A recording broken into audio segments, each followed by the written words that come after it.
നമസ്കാരം. ഏതു പിള്ള എന്തു പിള്ള എന്ന് പിണറായി, ആ പിള്ള നമ്മുടെ പിള്ള എന്ന് കുമ്മനം. സ്വാഗതം വക്രദൃഷ്ടിയിലേക്ക്. ലോ അക്കാദമി സമരം അവസാനിപ്പിക്കാൻ വിദ്യാഭ്യാസ മന്ത്രി വിളിച്ചു ചേർത്ത യോഗത്തിൽ നിന്ന് മന്ത്രി ഇറങ്ങിപ്പോയെന്ന് വിദ്യാർത്ഥി സംഘടനകൾ. ഇറങ്ങിപ്പോയതല്ലെന്നും ചർച്ച അവസാനിപ്പിച്ചു പോയതാണെന്ന് മന്ത്രിയും. ആരു പറയുന്നതാണ് ശരി എന്നറിയില്ല. എന്തായാലും ഒരു കാര്യമുണ്ട്, മന്ത്രി നേരത്തെ ഇറങ്ങിപ്പോയത് നന്നായി. അല്പം കൂടി ക്ഷമിച്ചിരുന്നുവെങ്കിൽ വിദ്യാർത്ഥികൾ ഇറങ്ങിപ്പോകുമായിരുന്നു.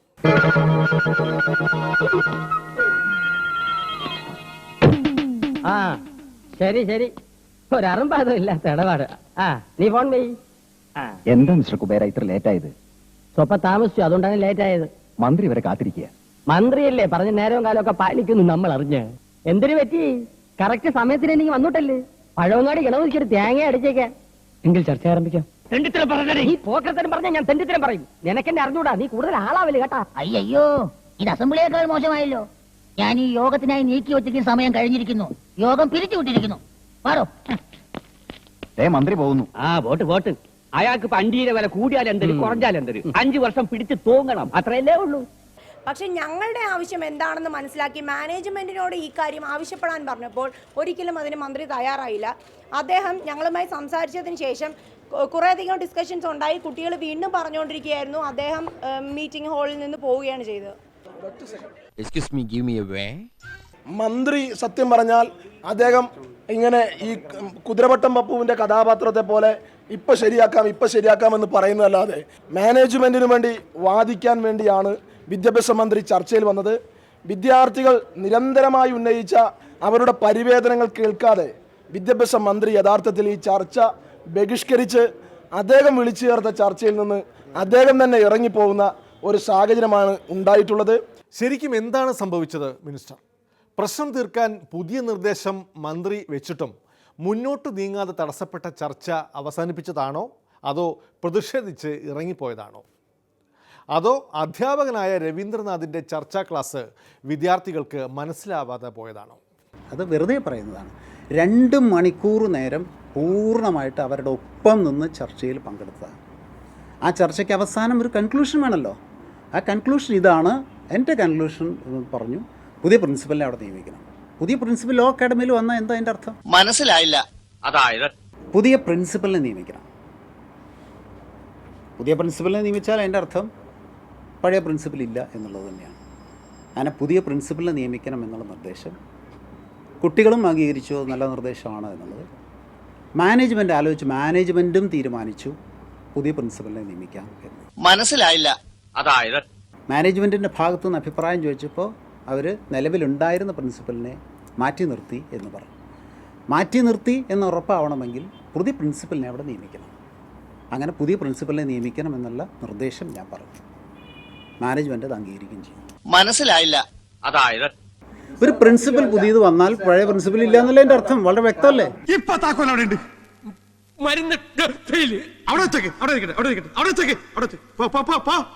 ഒരു രേഖ ഇപ്പോൾ കൊണ്ടുവന്നത് നേരത്തെ പറഞ്ഞ പോലെ അല്ലെങ്കിൽ രേഖ ഇപ്പോൾ കൊണ്ടുവന്നാൽ ഇപ്പോൾ നമുക്കറിയാൻ പറ്റില്ലല്ലോ അതെന്താണെന്നുള്ളത്. കഴിഞ്ഞ ദിവസം പറഞ്ഞു. ഇപ്പോൾ അതല്ല രേഖ കൊണ്ടുവന്നു വെച്ചാൽ അന്ന് പറഞ്ഞതാണോ ഇന്ന് പറഞ്ഞതാണോ എന്ന് എങ്ങനെയാ അറിയാം? ഒന്ന് പറഞ്ഞു തരൂ എല്ലാവരും. അന്ന് പറഞ്ഞതാണോ ഇന്ന് പറഞ്ഞതാണോ എന്ന് എങ്ങനെയാ അറിയാം?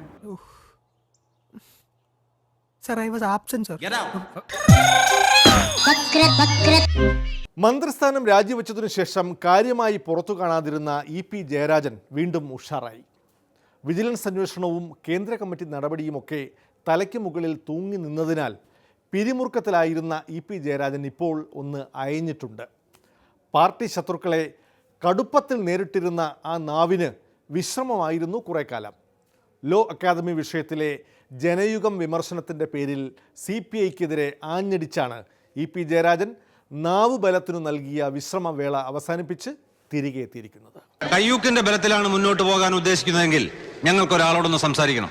ആരോ ഒരുത്തൻ നിന്റെയൊക്കെ പിന്നിലുണ്ടെന്ന് ഊഹിച്ചിരുന്നു. എവിടെയാവൻ? വിളിക്കാലോ. പക്ഷെ ആ വിശ്വരൂപം കണ്ട് ഞെട്ടരുത്. അതേതാടാ ആ അവതാരം? അവതാരപ്പിറവികളുടെ മുഴുവൻ രൗദ്രഭാവം ആവാഹിച്ച ഈ മൂർത്തിക്ക് ഇപ്പൊ പേര് നരസിംഹം എന്നാണ്. ദാ കാണ്. നരസിംഹം ധർമാർത്ഥമോക്ഷം നരസിംഹം പൂർണ്ണം ബ്രഹ്മം നരസിംഹം ത്വമേവ സർവം നരസിംഹം.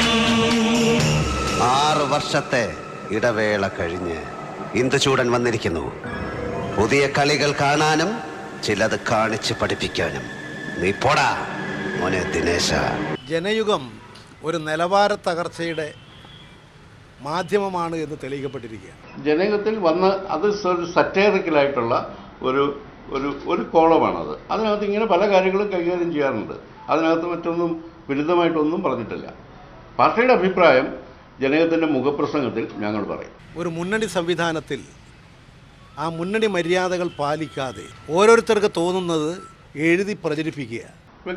വ്യത്യസ്തമായ അഭിപ്രായങ്ങളും പത്രങ്ങളിൽ വരാറുണ്ട്. നിങ്ങളുടെ എല്ലാം പത്രത്തിൽ വന്നിട്ടുണ്ട്. ശരിയായ നിലയിൽ കാര്യങ്ങൾ കാണാതിരിക്കുക. ദേശാഭിമാനിക്കുണ്ട്. അങ്ങനെയുള്ളൊരു പാർട്ടിയായിട്ട് CPI അധപ്പതിക്കാൻ പാടില്ല. ഇടതുപക്ഷ ജനാധിപത്യ മുന്നണിയിൽ വിള്ളലുണ്ടാക്കാനോ കക്ഷികളെ വ്യത്യസ്ത ചെയ്തികളിൽ നിർത്താനോ നിങ്ങൾ വിചാരിച്ചാൽ സാധിക്കില്ല. CPI അത്ര വലിയ ശക്തിയുള്ള പാർട്ടിയൊന്നും അല്ല. കാരണം ഞങ്ങൾ ഈ മുന്നണിയിൽ നിൽക്കുന്നത് ഞങ്ങളുടെ വ്യക്തമായ രാഷ്ട്രീയ ധാരണ കൊണ്ടാണ്. നമ്പൂരിയുടെ വെളിച്ചത്തിൽ വാരുടെ ഊണെന്ന് അങ്ങനെ കഴിഞ്ഞു കൊടുത്തൊരു പാർട്ടിയാണ്. അതുകൊണ്ട് അത് വലിയ പാർട്ടിയായി ഇവിടെ വമ്പന്മാരായിട്ടൊന്നും ജനങ്ങൾ കാണുന്നില്ല. അതുകൊണ്ട് നിങ്ങൾ വിചാരിച്ച ഒന്നും ചെയ്യാൻ പറ്റിയില്ല. ഞങ്ങളുടെ വ്യത്യസ്ത ചെയ്തി കൊണ്ടുപോകാനും പറ്റിയില്ല. ഞങ്ങളുടെ അഭിപ്രായങ്ങൾ ഞങ്ങൾ പറയത്തുള്ളൂ. CPIയുടെ നേതൃത്വം, ഞാൻ പറയുന്നത് ഇവിടുത്തെ നേതൃത്വമല്ല, കേന്ദ്ര നേതൃത്വം ഈ വഴിവിട്ടു പോകുന്ന ഇവരുടെ നിലപാടിനെക്കുറിച്ച് പരിശോധിക്കണമെന്നാണ്. ഇവിടെ കോമ്പിറ്റൻ്റ് ആയിട്ടുള്ള ഒരു സ്റ്റേറ്റ് ലീഡർഷിപ്പ് ഉണ്ട്. അതിന് ഈ കാര്യമൊക്കെ കൈകാര്യം ചെയ്യാൻ നല്ല പരിചയമുണ്ട്, പക്വതയുണ്ട് എന്നാണ് ഞങ്ങളുടെ അഭിപ്രായം. നീ എന്തുവാടേ പറയുന്നത്? തണുപ്പത്ത് പീഡിയത്തിനെ കിടന്ന് നിന്റെ പിരി ഇളയിപ്പോടാ. ഇക്കണക്കിന് പോയാൽ നിന്റെ പിരി ഓരോന്നായിട്ട് ഞാൻ ഇളക്കും. നീ കിളക്കും. എവിടെയോ ചിലത് ചീഞ്ഞ് നാറുന്നുണ്ട്. ചില സങ്കുചിത താല്പര്യങ്ങൾ വെച്ചുകൊണ്ട് കേരള ഗവൺമെൻറ്റിനെ അപകീർത്തിപ്പെടുത്താനുള്ള ഇടതുപക്ഷ വിരുദ്ധരുടെ കയ്യിലെ പാവയായി തീർന്നിരിക്കുകയാണ് ജനയുഗം. എന്നർത്ഥമില്ല. അതിൻ്റെ എഡിറ്റർ ഞാനാണ്. അതിനകത്ത് വരുന്ന എല്ലാ കാര്യത്തിനും എനിക്ക് ഉത്തരവാദിത്തമുണ്ട്. വലിയ ബുദ്ധിമാന്മാരാണെന്നാണ് CPIക്കാരുടെ വെപ്പ്. എന്നോടല്ല, ഞാനും അദ്ദേഹമായിട്ട് നല്ല സൗഹൃദത്തിലാണ്. അദ്ദേഹം എന്നെയും വിരട്ടുന്നില്ല, ഞാൻ അദ്ദേഹത്തെയും വിരട്ടുന്നില്ല. ഒരു മന്ത്രിക്ക് പരാതി കിട്ടിയാൽ ഓരോ മന്ത്രിയും അന്വേഷണത്തിൽ ഉത്തരവിട്ടാൽ എന്താകും സ്ഥിതി? ഇപ്പോൾ ലോ അക്കാദമിയുടെ കാര്യമാണെങ്കിൽ നിയമവകുപ്പുണ്ട്, വിദ്യാഭ്യാസ വകുപ്പുണ്ട്, റവന്യൂ വകുപ്പുണ്ട്. ഓരോ മന്ത്രിക്കും കിട്ടുന്ന പരാതി വെച്ചുകൊണ്ട് ഓരോ മന്ത്രി ഉത്തരവിടാൻ തുടങ്ങിയാൽ എവിടെ എത്തും? പരാതി തന്നത് വളരെ പ്രമുഖനായിട്ടുള്ള ഒരു വ്യക്തിയാണ്. അദ്ദേഹം കേരളത്തിൻ്റെ മുഖ്യമന്ത്രി ആയിരുന്ന ആളാണ്, പ്രതിപക്ഷ നേതാവായിരുന്ന ആളാണ്, ഇപ്പോൾ ഭരണപരിഷ്കാര കമ്മീഷൻ്റെ ചെയർമാനാണ്. അദ്ദേഹം റവന്യൂ ഡിപ്പാർട്ട്മെൻറ്റിന് ഒരു പരാതി തന്നാൽ, റവന്യൂ മന്ത്രിക്ക് ഒരു പരാതി തന്നാൽ അന്വേഷിക്കേണ്ട എന്ന് തീരുമാനിക്കുന്നതല്ല ജനാധിപത്യം. അന്വേഷിക്കും. ലോ അക്കാദമിയുടെ കാര്യത്തിൽ ഗവൺമെൻറ്, മുഖ്യമന്ത്രി ഏറ്റവും ശരിയായിട്ടുള്ള നിലപാടാണ് സ്വീകരിച്ചിട്ടുള്ളത്. ലോ അക്കാദമി ഞങ്ങളുടെ മാനിഫെസ്റ്റോയിൽ ഇല്ലാത്ത കാര്യമാണ്. അതൊരു വിദ്യാർത്ഥി സമരമാണ്. അതിനെക്കുറിച്ച് എൻ്റെ പാർട്ടിക്ക് എൻ്റെ അഭിപ്രായം ഉണ്ടാകാം, CPMന് CPMൻ്റെ അഭിപ്രായം ഉണ്ടാകാം. അതിനുള്ള സ്വാതന്ത്ര്യം എല്ലാവർക്കും ഉണ്ട്. അടിയന്തരമായും അവർക്ക് എന്തെങ്കിലും സംശയങ്ങളോ ദൂരീകരിക്കേണ്ടതുണ്ടെങ്കിൽ ചോദിച്ച് മനസ്സിലാക്കി പ്രതികരിക്കുക എന്നുള്ളതാണ് വേണ്ടത്. അതിന് പകരം പരസ്യ പ്രസ്താവന നടത്തി മുന്നണിയെയും ഗവൺമെൻറ്റിനെയും കളങ്കപ്പെടുത്താൻ CPI ശ്രമിക്കരുത്. അവരൊറ്റപ്പെടും. ഞങ്ങളുടെ അഭിപ്രായങ്ങൾ ഞങ്ങൾ പറയത്തുള്ളൂ. വലിയ 500 പോലും 500. ഇപ്പൊ എവിടെ പോയി 500 അഭിമാനം? വഴി കിടന്ന് തെരുവ് പട്ടികളെ പോലെ തമ്മിലടിച്ച് ചാകാനാണ് 500 മക്കളെ വിധിയെങ്കിൽ ആയിക്കോ, എന്ത് വേണമെങ്കിലും ആയിക്കോ.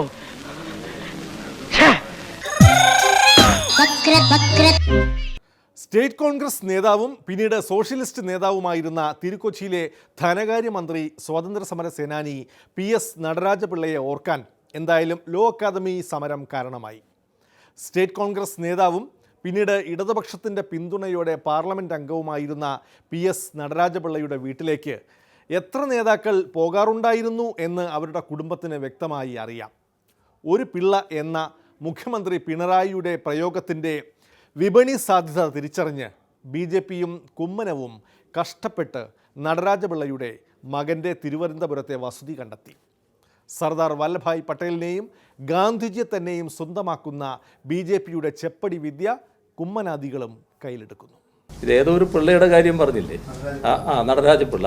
മരിച്ചയാൾ ആരാണ് എന്നുള്ളതല്ല നമ്മുടെ പ്രശ്നം. അയാൾ നമ്മുടെ പാർട്ടിക്കാരനാണ് എന്ന് മറ്റുള്ളവരെ പറഞ്ഞ് വിശ്വസിപ്പിക്കലാണ്. നമുക്ക് കൈവന്നിരിക്കുന്നത് ഒരു സുവർണാവസരമാണ്.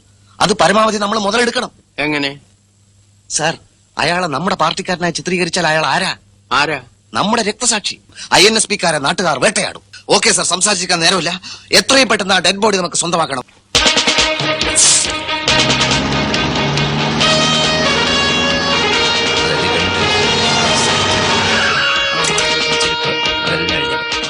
അദ്ദേഹത്തിന് മറവി സംഭവിച്ചതാണെന്ന് ഞാൻ വിചാരിക്കുന്നില്ല. ഒരു മുഖ്യമന്ത്രിക്ക് മനോന്മണീയം സുന്ദരംപിള്ളയെയും PS നടരാജപിള്ളയെയും ആരെയും അറിയാൻ പാടില്ല എന്ന് വരുന്നത് നമ്മുടെ കേരളത്തിലെ ജനങ്ങൾക്ക് തന്നെ അവമാനമാണ്. നമ്മുടെ ഈ കേരളത്തിൻ്റെ മുഖ്യമന്ത്രി അദ്ദേഹം ഇതെല്ലാം അറിയേണ്ടയാളാണ്. തമിഴ്നാട്ടിൽ അവരെല്ലാം അറിയുന്നു. ഇന്ന് തമിഴ്നാട്ടിലാണ് കേരളത്തേക്കാൾ ഏറ്റവും വലിയ അങ്ങേയറ്റം വികാര വിക്ഷുബ്ധരായി അവിടുത്തെ ജനങ്ങൾ ഈ മുഖ്യമന്ത്രിയുടെ പരാമർശത്തെ കാണുന്നു. ഞങ്ങളിപ്പോ വന്നത് ഞങ്ങൾക്ക് സേതുവിന്റെ ഒരു ഫോട്ടോ വേണം. ഫോട്ടോ ഞങ്ങളുടെ കയ്യിലുണ്ട്, പക്ഷെ അത്ര നല്ലതല്ല, അതുകൊണ്ടാ.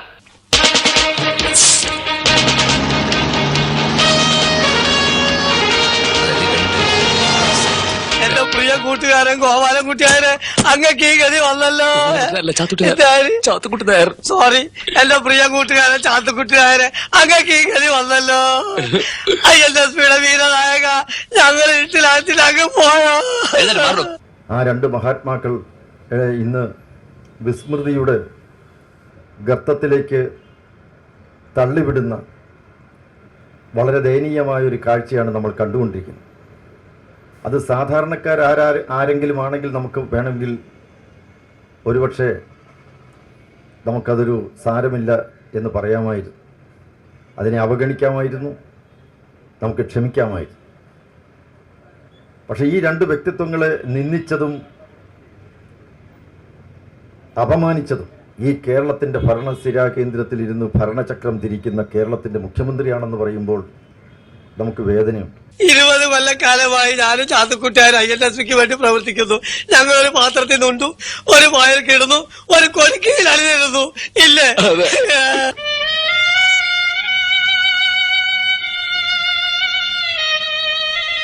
ഇനിയിപ്പോ ശവം പോയിട്ട് ശവത്തിന്റെ ഒരു അസ്ഥി പോലും നമുക്ക് കിട്ടില്ല. അധികാരം കയ്യിലില്ലെങ്കിൽ പാർട്ടി തന്നെ ഒരു ശവമാണ്. വക്രദൃഷ്ടിയിൽ ഒരിടവേള. ഒരു പിള്ള വിശദീകരണവുമായി പിണറായി. ഇടവേളയ്ക്ക് ശേഷം.